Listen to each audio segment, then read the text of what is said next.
In this lecture, we will be comparing degenerate semiconductors with non-degenerate semiconductors. After studying the bandgap narrowing effect, you can say that the degenerate semiconductors are those semiconductors which are highly doped, resulting in shortening of effective bandgap. Now we will try to understand the same concept through the conventional energy band diagram, in which this is EC, this is EV, and we will mark another region which is 3 kT below the conduction band and 3 kT above the valence band.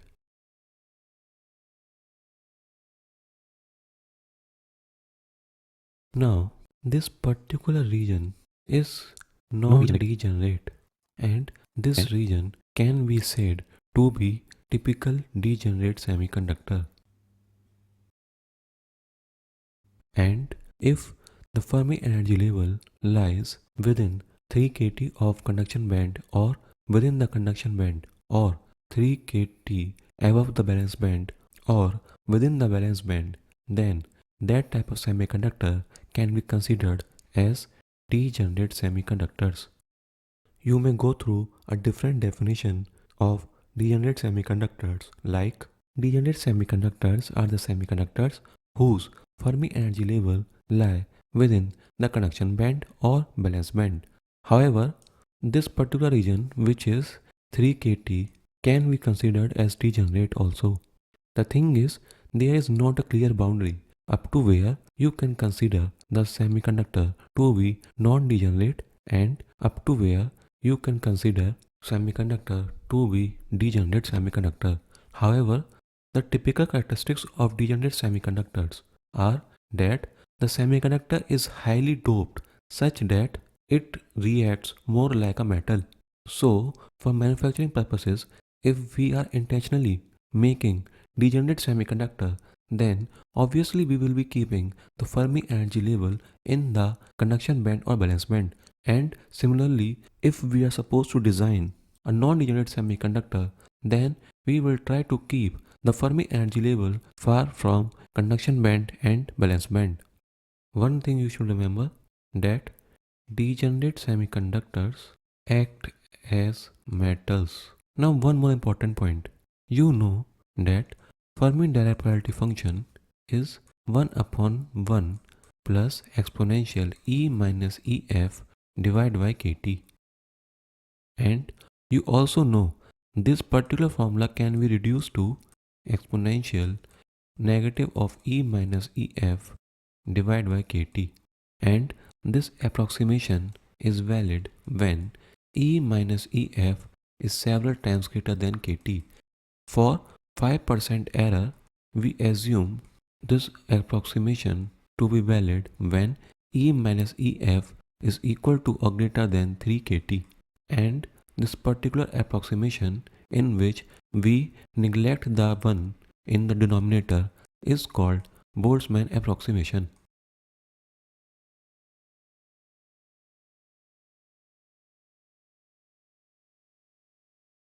Now, one important point you have to focus, that if we have EC, EV, and there we have region 3 kT, and assume we have Fermi energy level somewhere here, then obviously we cannot apply Boltzmann approximation to find the polarity of an energy state being occupied by an electron at energy level EC.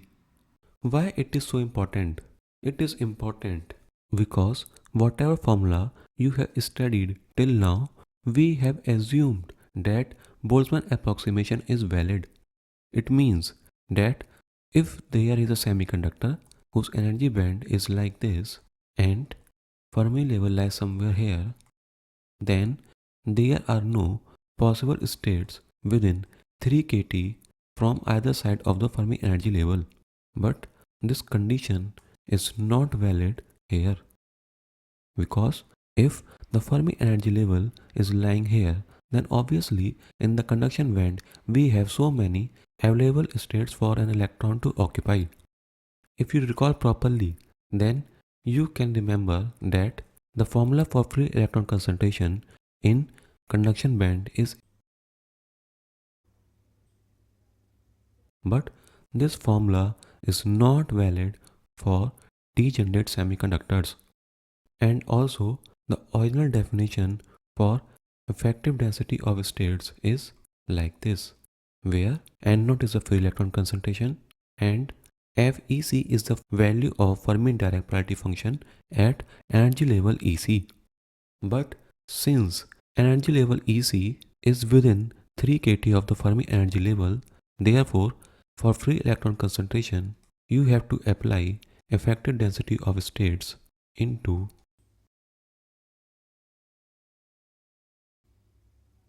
This is the formula for calculating the free electron concentration in the conduction band. Not only this, if you remember that we actually found the value of Nc to be equal to 2 into 2 pi effective mass of electron kT h square.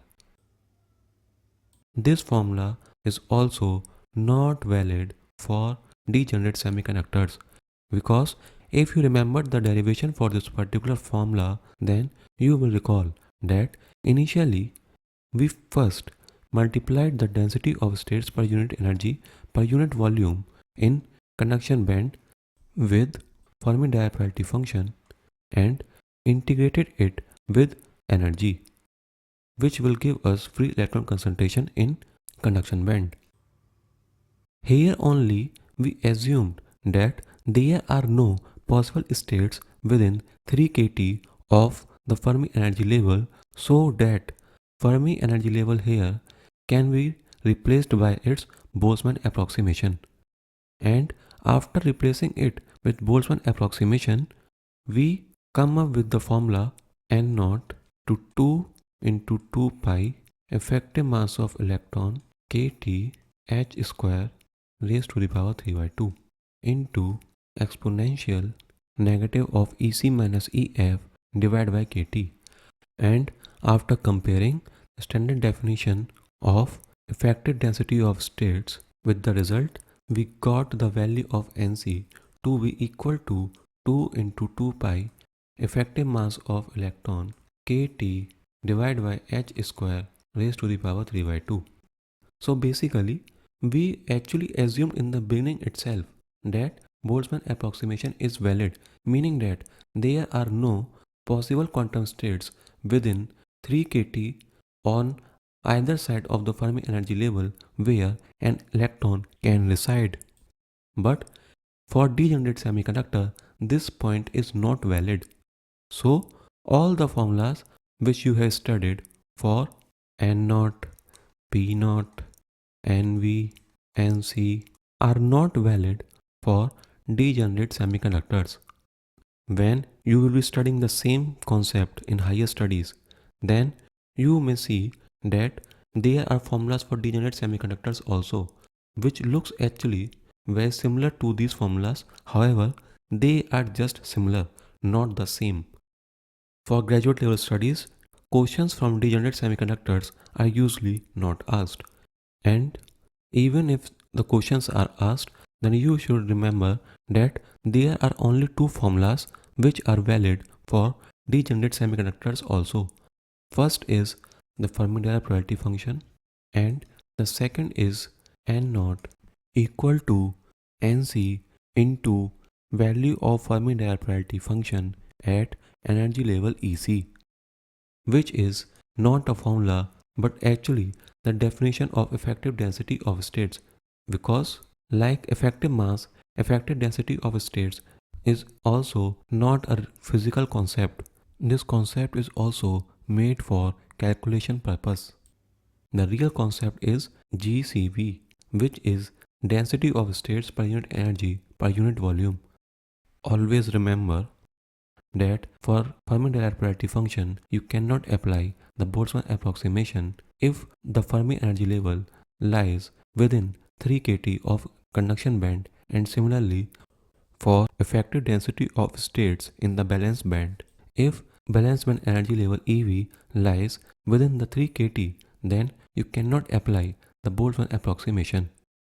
assume that there is an energy level EF which is more than 3 kT above the conduction band energy level, then also you cannot apply Boltzmann approximation because still there are available quantum states for electron occupancy. There are two cases here. Suppose that for degenerate semiconductors, if you want to find only the value of Fermi Dirac function at energy level E such that E is more than 3 kT above the Fermi energy level EF, then you can apply the Boltzmann approximation. However, if you want to integrate it in any derivation, then you cannot apply because for integration we will be using all the energy states which will come within 3 kT of Fermi energy level EF. Questions from degenerate semiconductors are usually not asked, but still the term non-degenerate in the question should be clear to you. This question you have already solved in the lecture of degeneracy, so there is no need to solve it again.